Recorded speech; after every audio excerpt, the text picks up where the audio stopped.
आताही बघा, गेली विधानसभा झाली, 232 आमदार निवडून आले. 232.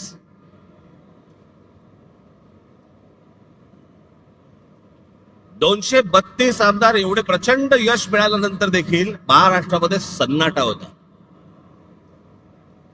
कुठे विजय मिरवणुका नाहीत, कुठे जल्लोष नाही, काही नाही, सन्नाटा कर.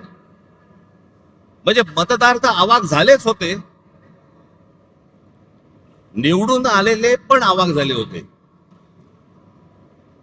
निवडून आलेल्या लोकांनाही समजायला कसा निवडून आलो.